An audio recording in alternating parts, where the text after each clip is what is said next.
যে ৫ আসনে বিএনপির চেয়েও জনপ্রিয় জামায়াত। পুরনো দিনের বন্ধুত্ব ভুলে একে অপরকে মরণ কামড় দেওয়ার প্রস্তুতি নিচ্ছে বিএনপি ও জামায়াতে ইসলামী।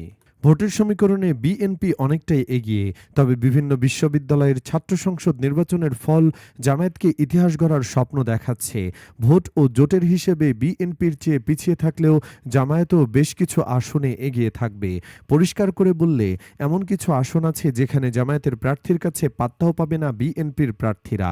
কেউ কেউ তো এক ধাপ এগিয়ে দাবি করেছে সেই আসনগুলোতে হয়তো প্রার্থী দেওয়ার সাহস পাবে না বিএনপি। জোটের প্রার্থীকে আসন ছেড়ে দিয়ে নিজেদের রক্ষা করবে দলটি। জেনে নেওয়া যাক তেমনি ৫টি আসন সম্পর্কে।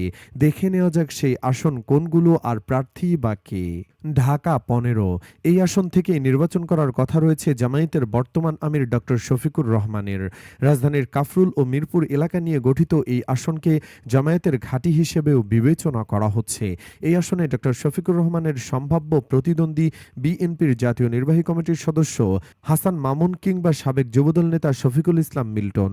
২০১৮ সালের নির্বাচনেও তিনি এই আসনে প্রতিদ্বন্দ্বিতা করেন, যদিও হাসিনা সরকারের রাতের ভোটের নির্বাচনে জিততে পারেননি জামায়াতের এই আমির।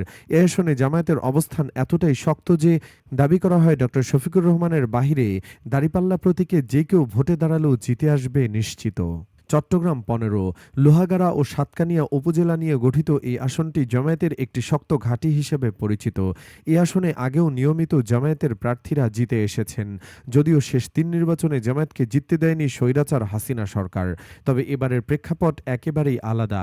এরই মধ্যে এই আসনে শাহজাহান চৌধুরীকে নিজেদের প্রার্থী হিসেবে ঘোষণা দিয়েছে জামায়াত। তিনি আগেও এই আসন থেকে দুইবার সংসদ সদস্য নির্বাচিত হয়েছেন।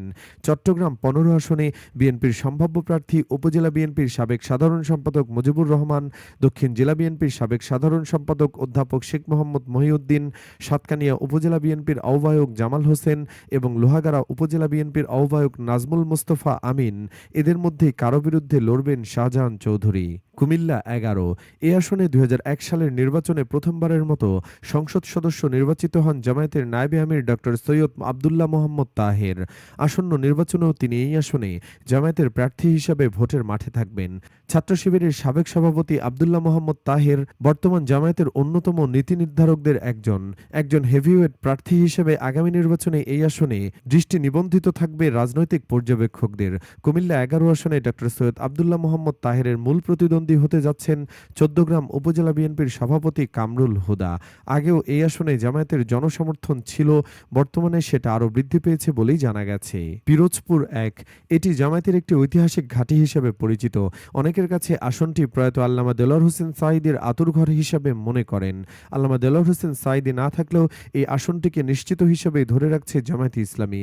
কারণ এই আসনে জামায়াতের হয়ে লড়বেন সাবেক সংসদ সদস্য দেলোয়ার হোসেন সাঈদীর ছেলে মাসুদ সাঈদী। তিনিও এখানে ব্যাপক জনপ্রিয়। তার প্রমাণ উপজেলা নির্বাচনে মাসুদ সাঈদীর পারফরমেন্স। মাসুদ সাঈদী পিরোজপুর জিয়ানগর উপজেলা নির্বাচনে সর্বোচ্চ ভোট পেয়েছিলেন, যা তার জনপ্রিয়তারই প্রমাণ।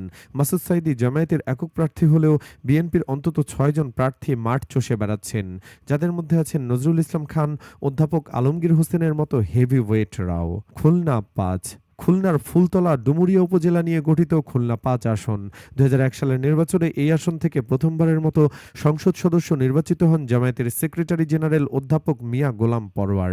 আগামী নির্বাচনেও তিনি এই আসনে দাঁড়িপাল্লা মার্কা নিয়ে লড়বেন। মিয়া গোলাম পরোয়ারের নির্বাচনী এলাকা হিসেবে পরিচিত এই আসনটিতে জামায়াতের শক্ত অবস্থান রয়েছে বলে দাবি করা হয়েছে। খুলনা ৫ আসনে বিএনপির সম্ভাব্য প্রার্থী হিসাবে কাজ শুরু করেছেন খুলনা ২ আসনের সাবেক এমপি ও বিসিবির সাবেক পরিচালক আলী আসগর লবি। এই দুই হেভিওয়েটের লড়াই হলেও ধারণা করা হচ্ছে অধ্যাপক মিয়া গোলাম পরোয়ারের কাছে মোটেও সুবিধা করতে পারবেন না বিএনপির প্রার্থী আলী আসগর লবি। এদের মধ্যে কোন প্রার্থীকে সবচেয়ে জনপ্রিয় মনে হচ্ছে আপনাদের কাছে? কমেন্ট বক্সে জানিয়ে দিন মন্তব্য। ধন্যবাদ।